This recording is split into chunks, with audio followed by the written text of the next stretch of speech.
नमस्कार विद्यार्थी मित्रांनो, एमपीएससी टुडे यूट्यूब चॅनलवर आपल्या सर्वांचं स्वागत आहे. आज आपण या व्हिडिओमध्ये पहा PSI, STI, ASO तसेच जे काही प्री एक्झाम आहेत आणि आपल्या जेवढ्या सरळ सेवा पद्धतीने होणाऱ्या भरती आहेत त्यासाठी महत्त्वाचं करंट अफेअर्स क्वेश्चन आपण या व्हिडिओमध्ये घेणार आहोत. मित्रांनो, हे जे प्रश्न आहेत ते पहा सर्वात इम्पॉर्टंट असणारे प्रश्न आहेत, कारण आपण चालू घडामोडी डे बाय डे वर हा व्हिडिओ घेत आहोत. यामध्ये जे महत्त्वाचे प्रश्न आहेत त्याचं पूर्णपणे स्पष्टीकरण सुद्धा आपण घेतलेलं आहे. आपल्याला या व्हिडिओची जर PDF डाउनलोड करायची असेल तर डिस्क्रिप्शनमध्ये पहा लिंक दिली आहे. त्या लिंकवरती जाऊन आपण टेलिग्राम चॅनल जॉईन करू शकता किंवा मराठी नोकरी या नावाने आपलं टेलिग्राम चॅनल आहे, त्याला जाऊन आपण जॉईन करू शकता. त्या ठिकाणी आपल्याला प्रत्येक दिवसाचा व्हिडिओ असेल त्याची PDF नोट्स आणि करंट अफेअर्स देखील त्या ठिकाणी उपलब्ध करून दिला आहे. चला तर व्हिडिओला सुरुवात करूया.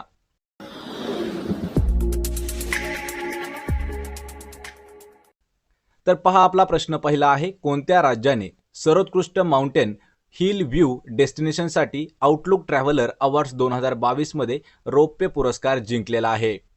मित्रांनो, जर तुम्हाला प्रश्नाचं उत्तर जरी येत असेल तर 3 ते 5 सेकंदामध्ये कमेंट करून उत्तर देऊ शकता.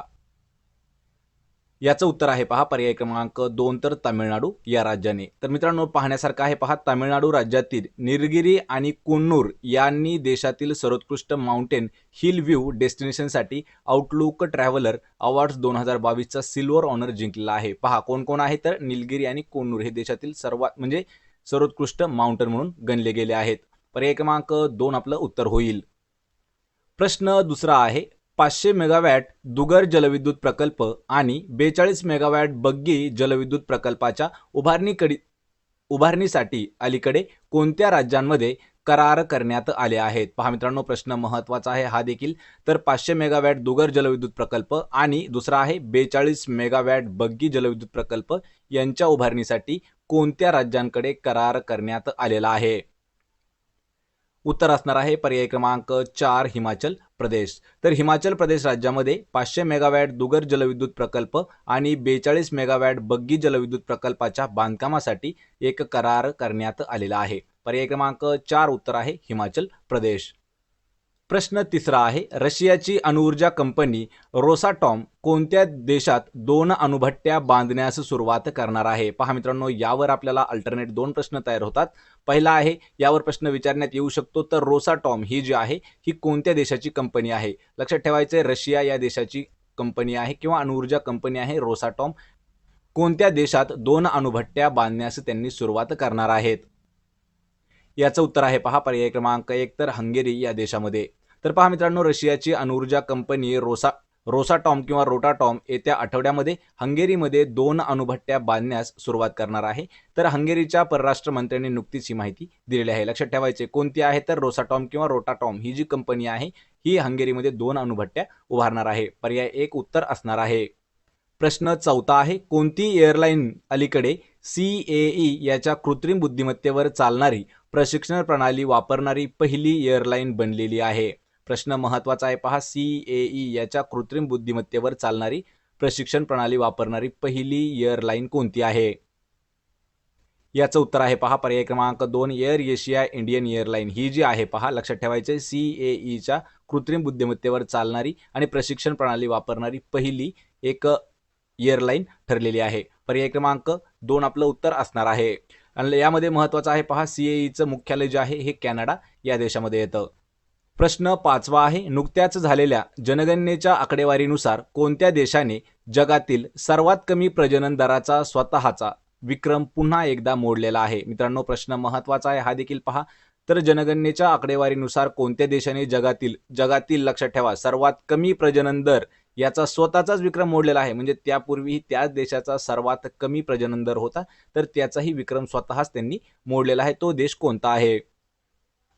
याचं उत्तर आहे पहा पर्याय क्रमांक 1 तर दक्षिण कोरिया. लक्षात ठेवा मित्रांनो, दक्षिण कोरियाने पुन्हा जगातील सर्वात कमी प्रजनन दराचा स्वतःचाच म्हणजे त्यांचाच एक विक्रम त्यांनी मोडलेला आहे. म्हणजे एक प्रकारे त्यांचंच रेकॉर्ड त्यांनी परत एक वेळा ब्रेक केलेला आहे. तर जनगणनेच्या आकडेवारीनुसार दक्षिण कोरियाचा प्रजनन दर हा 2021 मध्ये 0.81 एवढा घसरलेला आहे. पहा, 0.81 एवढा कोरियाचा प्रजनन दर घसरलेला आहे 2021 या वर्षातील. पर्याय 1 आपलं उत्तर आहे दक्षिण कोरिया.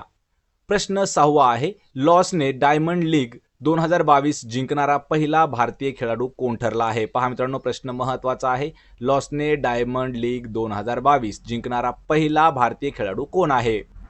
उत्तर आहे याचं पर्याय क्रमांक 1 तर नीरज चोप्रा. लक्षात ठेवायचे मित्रांनो, भालाफेकपटू नीरज चोप्रा याने लॉसने डायमंड लीग 2022 हा पुरस्कार देखील जिंकलेला आहे किंवा 2022 मध्ये जिंकलेला आहे.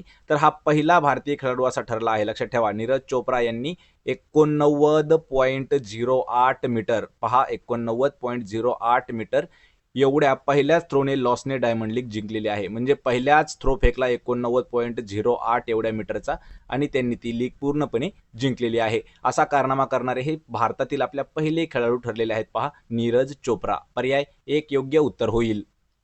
प्रश्न 7वा आहे, भारताचे 49वे सरन्यायाधीश म्हणून कोणाची नियुक्ती करण्यात आलेली आहे? प्रश्न हा देखील इम्पॉर्टंट आहे. पहा, करंट अफेअर्सवरचा हा महत्त्वाचा प्रश्न आहे. तर भारताचे कितवे 49वे सरन्यायाधीश म्हणून कोणाची नियुक्ती करण्यात आली आहे? आणि याचं उत्तर आहे पहा पर्याय क्रमांक 2 उदय ललित यांची 49वे सरन्यायाधीश म्हणून नियुक्ती करण्यात आलेले आहे. मित्रांनो लक्षात ठेवायचं आहे, यामध्ये आपल्याला 47वे, 48वे आणि 49वे हे तिन्ही प्रश्न आपल्याला इम्पॉर्टंट असणार आहेत. तर यामध्ये पहा, न्यायमूर्ती उदय उमेश ललित यांनी 27 ऑगस्ट 2029 रोजी 49वे न्यायाधीश म्हणून शपथ घेतली आहे. पर्याय क्रमांक 2 आपलं उत्तर होईल उदय ललित. प्रश्न 8वा आहे, अखिल भारतीय कायस्थ महासभेने महिला सेलच्या मध्य प्रदेश अध्यक्षपदी कोणाची नियुक्ती केली आहे?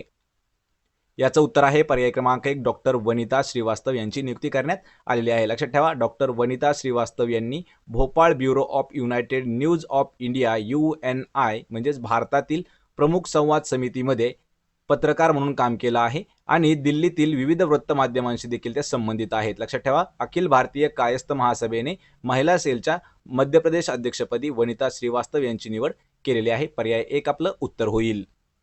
प्रश्न क्रमांक 9 आहे, भारतात राष्ट्रीय क्रीडा दिन कधी साजरा केला जातो? पहा, हा जो प्रश्न आहे हा आपल्याला दिनविशेषवरती सुद्धा विचारला गेलेला आहे.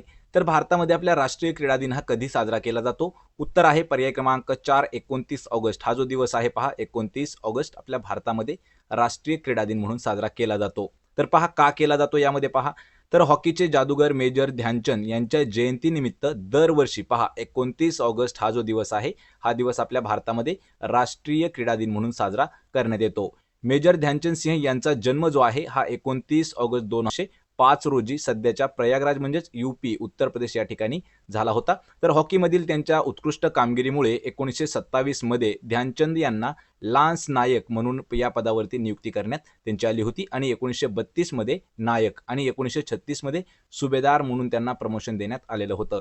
लक्षात ठेवायचं, यामध्ये मेजर ध्यानचंद यांचा जो जन्म आहे 29 ऑगस्ट 1905 या वर्षी म्हणजे या दिवशी झालेला आहे. कोणत्या ठिकाणी आहे? प्रयागराज उत्तर प्रदेश या राज्यामध्ये आहे. आणि दरवर्षी पहा 29 ऑगस्ट हा जो दिवस आहे हा दरवर्षी आपण भारतीय राष्ट्रीय क्रीडा दिन म्हणून साजरा करतो. पर्याय 4 आपलं योग्य उत्तर असणार आहे. प्रश्न 10वा आहे, पंतप्रधान नरेंद्र मोदी यांनी कोणत्या राज्यात भारतातील पहिल्या भूकंप स्मारकाचे उद्घाटन केले आहे? पहा मित्रांनो, प्रश्न महत्त्वाचा आहे. PM नरेंद्र मोदी यांनी कोणत्या राज्यामध्ये भारतातील पहिल्या भूकंप स्मारक याचं उद्घाटन केलेलं आहे? आणि याचं उत्तर आहे पहा पर्याय क्रमांक 1 तर गुजरात या राज्यामध्ये. भारताचे पंतप्रधान नरेंद्र मोदी यांनी गुजरातमध्ये स्मृती वन स्मारकाचे उद्घाटन केले आहे. पहा, कोणतं भूकंप स्मारक आहे? स्मृती वन. लक्षात ठेवा, स्मृती वन. राज्य कोणतं आहे? तर गुजरात या राज्यामध्ये आहे. हे भारतातील पहिले भूकंप स्मारक आहे. यावर प्रश्न विचारला जाऊ शकतो की स्मृती वन हे जे आहे हे भारतातील कितवं भूकंप स्मारक आहे? तर पहिल्या क्रमांकाचा आहे. लक्षात ठेवा, गुजरातच्या कच्छ प्रदेशामध्ये 2001च्या विनाशकारी भूकंपाच्या वेळी लोकांनी दाखवलेले जे धैर्य आहे या प्रतिबिंबित करते. त्यामध्ये 13,000 लोक मरण पावले होते. त्यांच्या स्मृतीनिमित्त स्मृती वन हे जे आहे एक भूकंप स्मारक बांधण्यात आलेलं आहे. पहा, गुजरात या राज्यामध्ये त्याचं उद्घाटन केलं आहे नरेंद्र मोदी यांच्या हस्ते. पर्याय 1 उत्तर आहे आणि गुजरातची राजधानी आहे पहा गांधीनगर. प्रश्न 11वा आहे, गुजरातमधील कोणत्या शहरामध्ये 300 मीटर लांबीच्या अटल पुलाचे उद्घाटन करण्यात आले आहे? पहा, प्रश्न हा देखील परत गुजरातवरतीच आहे. तर गुजरात शहरातील 300 मीटर लांबीच्या अटल पुलाचे उद्घाटन करण्यात आलं आहे. ते कोणत्या शहरामध्ये आहे? याचं उत्तर आहे पहा पर्याय क्रमांक 1 तर अहमदाबाद या शहरामध्ये आहे. तर मित्रांनो पहा, पंतप्रधान नरेंद्र मोदी यांनी 27 ऑगस्ट 2022 रोजी अहमदाबाद मधील साबरमती नदीवरील पादचारी आणि सायकलस्वारांसाठी 300 मीटर लांबीच्या अटल पुलाचे उद्घाटन केले आहे. पहा कोणासाठी आहे?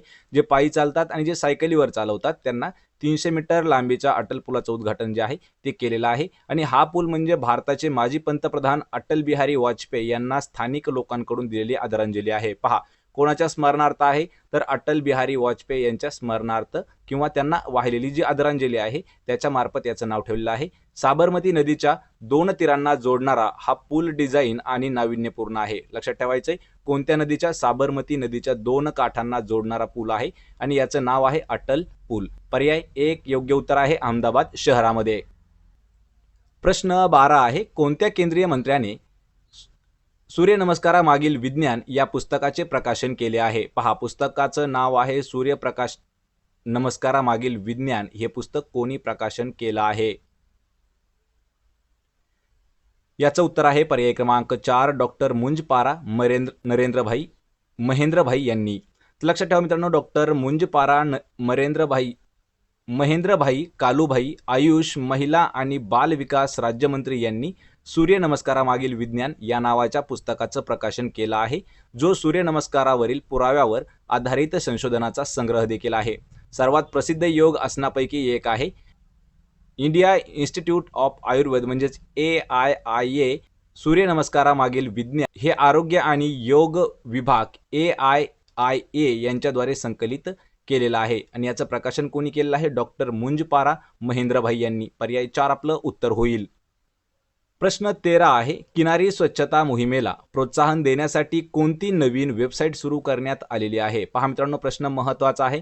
किनारी स्वच्छता मोहीम म्हणजेच काय? जे समुद्रकिनारे असणार आहेत त्यांची स्वच्छता करण्याचा एक उपक्रम किंवा एक मोहीम आहे, त्याला प्रोत्साहन देण्यासाठी एक वेबसाईट सुरू केलेली आहे.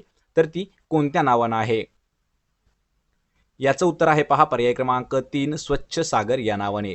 तर पहा तटीय स्वच्छता मोहिमेला आणखी चालना देण्यासाठी भारत सरकारने एक समर्पित वेबसाईटचं अनावरण केलं आहे, म्हणजे त्यांची सुरुवात केली आहे. www.swachhsagar.org हे पोर्टल स्वच्छता अभियानाला आणखी चालना देईल असं भारत सरकारचं मत आहे. तर सरकारच्या म्हणण्यानुसार मोहिमेच्या पहिल्या 20 दिवसामध्ये 200 टन कचरा, पहा पहिल्या किती 20 दिवसामध्ये 200 टन कचरा मुख्यतः एकेरी वापरण्यात येणारा प्लास्टिक आणि समुद्र किनाऱ्यावरून काढून टाकण्यात आलेला आहे. पहा 20 दिवसामध्ये किती आहे? तर 200 टन एवढा कचरा साफ केलेला आहे. पर्याय 3 योग्य उत्तर आहे पहा स्वच्छ सागर ही मोहीम किंवा ही एक वेबसाईट सुरू केलेली आहे. तर मित्रांनो आजच्या व्हिडिओमध्ये आपण याच ठिकाणी थांबणार आहोत. हे होते आपले पहा जवळपास 14-15 आपले करंट अफेअर्सचे क्वेश्चन. आपल्याला जर व्हिडिओ आवडला असेल तर व्हिडिओला लाईक करा, आपल्या मित्रांमध्ये व्हिडिओ शेअर करा आणि आपल्या MPSC टुडे यूट्यूब चॅनलला सबस्क्राईब करा. सोबतच मित्रांनो तुम्हाला 20 पेक्षा जास्त मॉक टेस्ट जर फ्रीमध्ये सोडवायचे असतील तर डिस्क्रिप्शनमध्ये पहा लिंक दिली आहे, त्या लिंकवरती जाऊन आपण मॉक टेस्ट देऊ शकता. आपण भेटूया पुढच्या एका अशाच नवीन व्हिडिओमध्ये. तोपर्यंत जय हिंद जय भारत.